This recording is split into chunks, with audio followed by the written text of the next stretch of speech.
I've never had experience with renting out exotic cars, but I know a lot of people that did. I personally only rented out the BMW X1 and Jeep Compass, and we'll get to that shortly in the video. The times have changed massively. A lot of car rental places are hanging on by threads. The prices have literally went down by 50% for a daily rental. My friend Liam hit me up to help him out shoot 2 cars. The owner of those cars is completely underwater, and here's how it went. I have never seen a car do this. Damn. My car, man. Hey, but other than that, it's pretty nice. Just look at this shit. I have this C8 Corvette here, and the battery's dead, so I can't open the trunk. Can you help me? The C8 Corvette can be tricky since it doesn't have a traditional manual trunk release. I need more detailed guidance. Where in the passenger seat do I find this thing?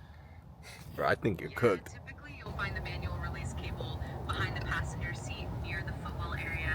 You might need to remove a small panel or a carpeted. Oh, damn, you gotta take the car apart. Hey, you want to buy my course? Yeah, bro, I think we're cooked, honestly. Dude, we're fucking cooked. Because no, think about it. Because even if we turn it on, yeah, when we get to Miami, we're gonna have to caught in Miami, like with the fucking broken ass car.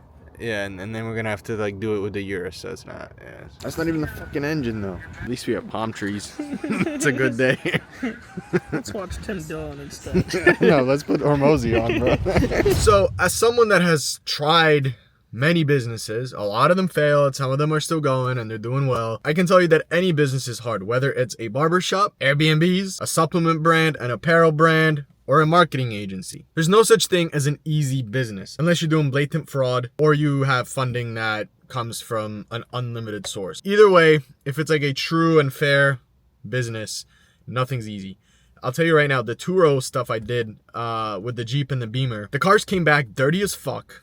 The Jeep even had little indents. I mean, a guy from Canada took it to God knows where. It was like he drove like 2,000 or 3,000 miles. I have no idea where the fuck he went. I assume it was Orlando and then some other state. Then he came back, but he came back with the car, and I didn't see it because it was raining. But he like hit something and it was indented. So then what happened was the next guy came back and I saw the indent. And I blamed him, and it got into a whole spat, like, whatever, it wasn't me. And then I realized on the photo, I looked at the photos, I zoomed in, I you know, like, enhanced the resolution or whatever, and I saw it was the guy before him. But moral of the story is, every time, especially the Jeep came back, something was fucked up. The seat was ripped. The door was really dirty. People just don't take care of those cars. When it comes specifically to car rentals, I think that you have to have zero emotional tie to the car. Like the M4 I'm in, I would never rent out. I just could never. I love this car so much. I know it's just pieces of metal and I think carbon fiber and plastic, but I just love the car so much that I can't imagine some asshole destroying it, you know? The Jeep and the X1, it was kind of like whatever, you know, they're SUVs, they're not performance cars. I specifically designated those cars to be rentals, but it still was really annoying when you see the car come back, you know, like, you fucking animal. Like, why do you treat someone else's property like shit? You know? So even though with those specific cars I had no major emotional ties to it, it still hurt my insides when I saw it damaged. So you have to be okay with that if you do decide to rent your cars. But to answer the question, is it worth renting the cars? It's like any business. If you have a passion for it, if you love cars, if you're into hospitality, yeah, sure, do it. It's a real business. I mean, there's people that have, you know, large fleets and they're making money, but it's like any business. It's not easy. It's hard. There's going to be a lot of issues. You're going to get annoyed. People are going to destroy your cars. People are going to lie. People are going to steal. You might have cash flow issues. So, you know, it's in your best interest to basically figure out the numbers. Like if you, let's say, acquire a car, make sure it's used. Make sure you have positive equity in it.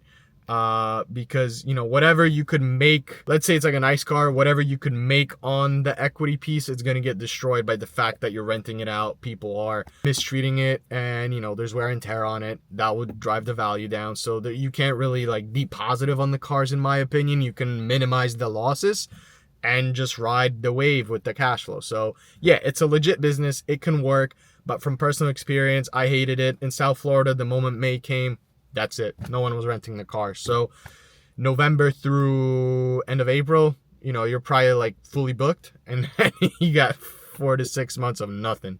It's probably a little different if you're like in, let's say, the Orlando area or more closer to Miami.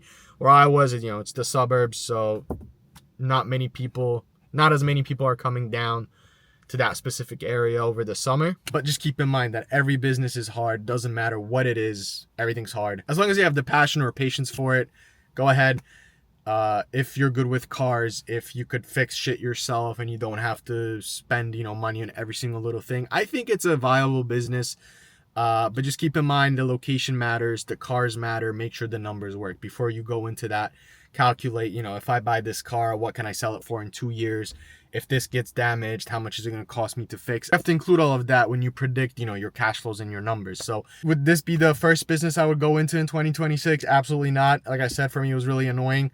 But if hospitality and cars is your thing, consider it. It's a viable business. Just make sure you learn the finances of it before you go into it. If you guys are looking to start a car rental business, drop it in the comment below. Let me know where you're looking to do it, what cars you're looking to get. The crazy part is my friends, a lot of them had connections to these like luxury rentals in Florida. So in 2020, back when everything was hot, you could rent the Huracan for $1,200 a day. Now you can't get even $600 or $700 for it. So the market changed a little bit.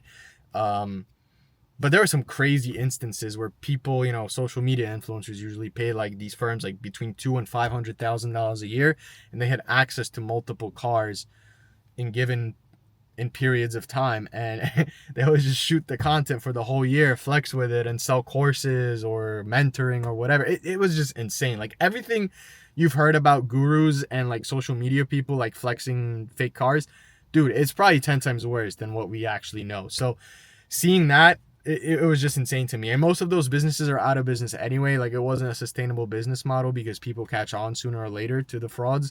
And then even the rentals, listen, if you crash a Ferrari or a Lamborghini, your insurance goes crazy.